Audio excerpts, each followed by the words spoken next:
Our whole world, our entire civilization, it runs on computation.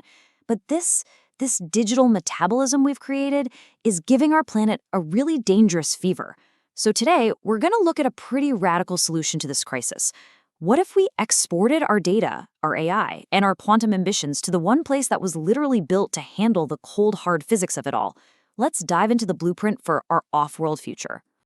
So get this. Right now, data centers already chew up nearly 2% of all global electricity. And that's just the starting line. That's where we are today. They also use trillions of liters of fresh water for cooling every single year. It's a massive footprint, but honestly, it's nothing compared to what's just around the corner. And yeah, that's the real question, isn't it? Artificial intelligence and the dawn of quantum computing, these aren't just little baby steps forward. No, they are massive, exponential leaps in how much power we need. Our current infrastructure, and really our planet's own ecosystem, it just can't handle the sheer energy and heat this next wave is going to generate. Which brings us right to the heart of the problem here on Earth. Let's call it what it is, our planet's digital fever.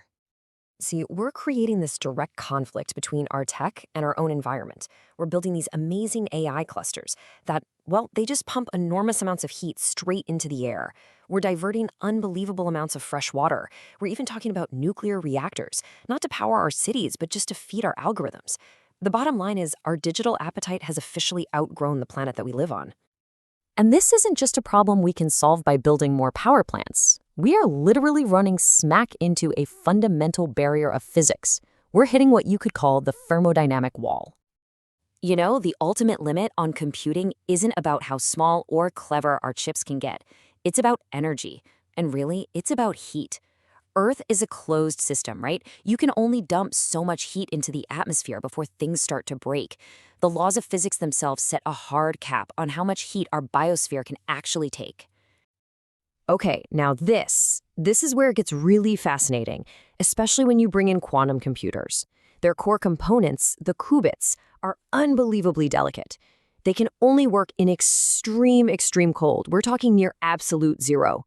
On Earth, where it's a balmy 300 Kelvin, we're fighting a constant uphill battle, burning massive amounts of energy just to create that cold.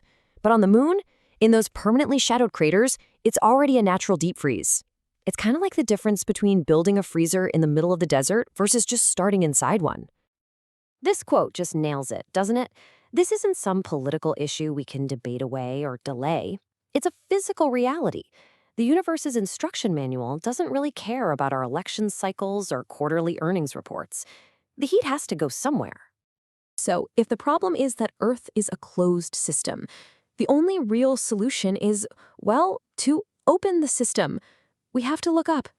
The answer is waiting for us, just 384,400 kilometers away. It's kind of funny when you think about it. The answer has been right there next to us this whole time.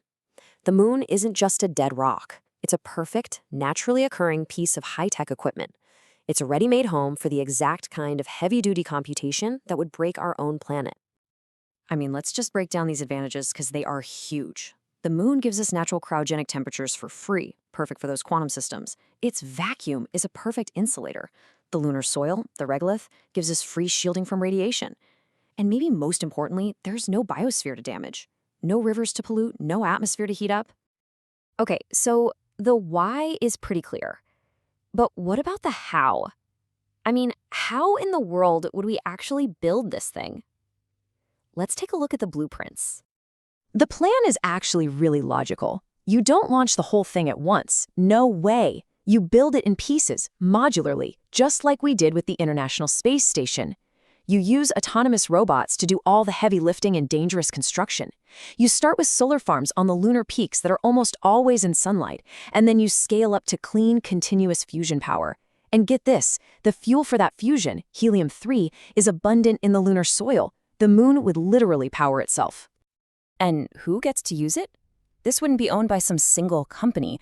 The vision here is for it to be a global resource. Scientists, universities, researchers, they would book computation time just like astronomers book time on the James Webb Telescope.